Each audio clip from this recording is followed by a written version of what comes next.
anakku jane pekewuh aku. Anakku asli 6. Wih, Jenenge padha. padha piye? PI. Lah nek nyeluk nomor 1, GPI. nomor 2, ROPI. lah nek nyeluk nomor 3, Lupi. ya nomor 4, 4 PI rek. nomor 5, Den. MOPI. Lah nek nomor 6.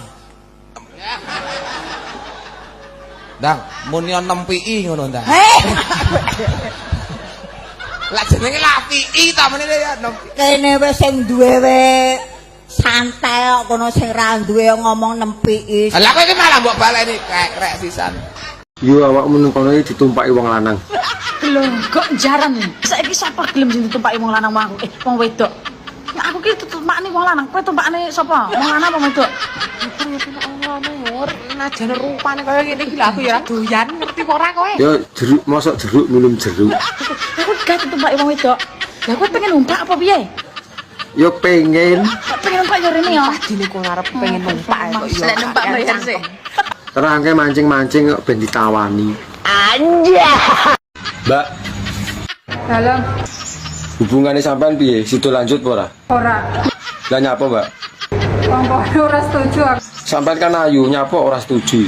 Aku rondo. Lae ngesakne. Sakne. Rasa lara ati, Mbak. Karo aku rondoi malah gauri. Bulak anom piye rasane? Sepet. Lah wis tuwek legi. Sawo sawo. Nek enom sepet. Terus lah wis tuwek legi. Lah terus gedang gedang. Gedang sepet. Lah enom lah tuwek legi. Dadi lek wis apa nek tuweke nak dipangan ning dia. Dadi apa nek tuwek mesti enak. Ya iya no. Nek tak omongi. Ya apa? Anu bojomu ning omahe tau jangan bung. Tahu ora? Nate mboten. Bungi opo iki kok mosok kancane mbadok pring.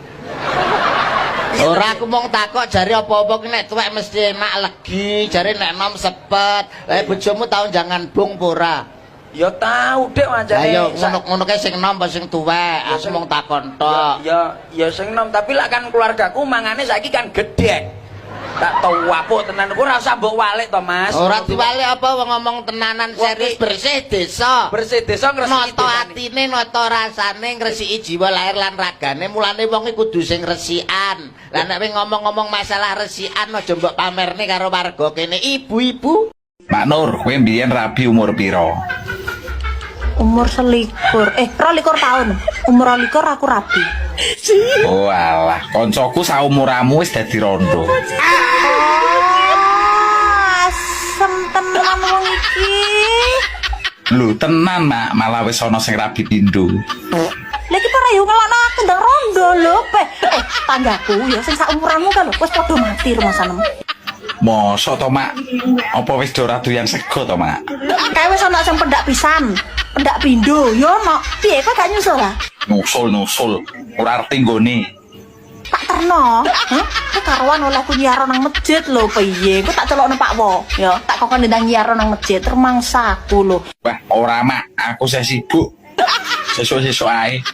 Wong kok malah arep ngelokne aku ndang rondo. Kuwi iki karepmu piye to? Lah wong jaman saiki kan ngetren to, Mak, rondo-rondo nom. Kok mati ya bareng kanca-kancamu ngono. Diomongi gaweanku sing akeh, saya sibuk. Bangga ngengkel ae dong ora kowe. Anakku 3, jenenge ya sederhana. Sapa reng? Mbarepe tak jenengke Tuti. Tuti. Mergo metu ning ngesor wit jati. Oh ning Sawit Jati. Nomor 2 metu wedok meneh. Wedok meneh metu ning ngesor wit bayem tak jenengke Tuyem. Oh, gampang wong Jawa. Sing nomor 3 ya metune ning ngesor wit jeruk. Ngapa? Wong sing ndana aku kok tatu-tatu. Lah isor wit jati. Nomor 1 Tuti tak mergo metune ning ngesor wit jati. Nomor 2 wedok Tuyem metune ning ngesor wit bayem. Lah jeruk tu. Lah sing nomor 3 metune ning ngesor wit jeruk. Tak jenengke Ahmad Gedek. Kok ges? Ndasmu tos. Apa? Ndasmu atos. Ora nek ratas ya piye tenan ndas kok kiur-kiuri.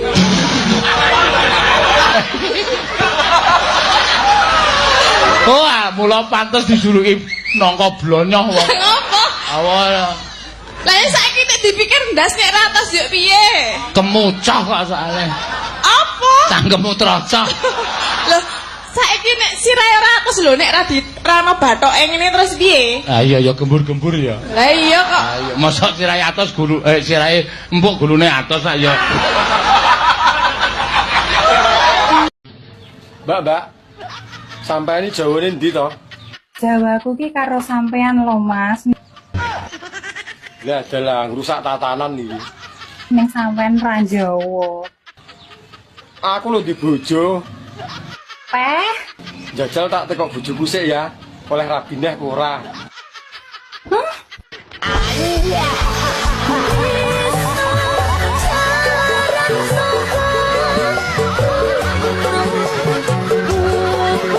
Berarti nek nikah kuwi kaya dene numpak pesawat.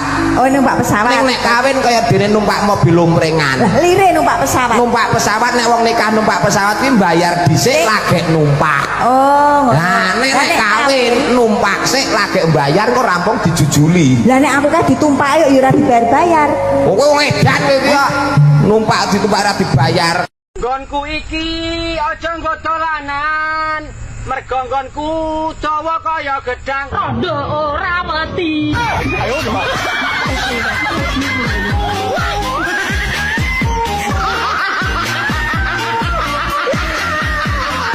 Meri ora dijak. Lho yo nek sae nek apik-apik kok saepik ki ora nek basa kok saepik iki. Lah timbange pik, Dik. Lho. Dek, Mas kok ngendi-ngendi to?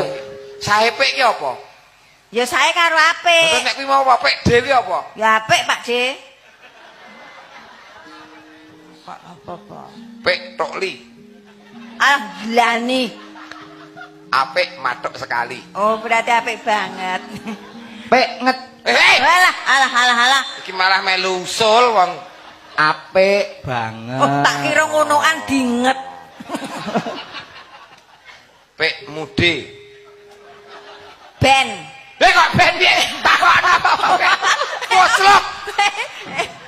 Kok malah ben? Ah, kuwi mesti singkatane nganggo mu, kuwi mesti nggonku ngono. D iki mesti Ora. Oh, ora to? Pik mude iki apik Pakmu Pak D.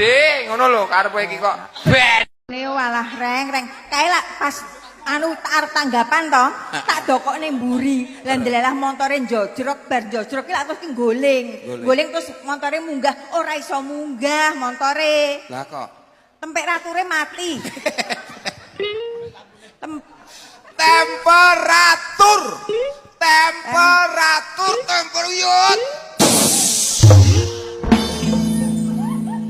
Wong temperatur kok iso ngonoan ratur iki lho. Maknur aku sering disakiti wong, tapi aku meneng ae. Biarkan karma yang membalas.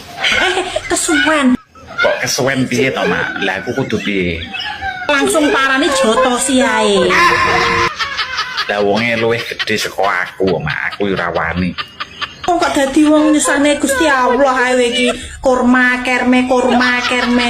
Lah jarene pembalasan karma lebih kejam daripada pembalasan menungso. Langsung parani jotosi ning nggon ngono lho, kontan. Oh, berarti ngono ya, Mak ya. Ora usah nggo suwe ya. Ngono. Kok nyesane Gusti Allah ae mandiri sithik iki lho. Zozo, takoni yo malah ngamuk.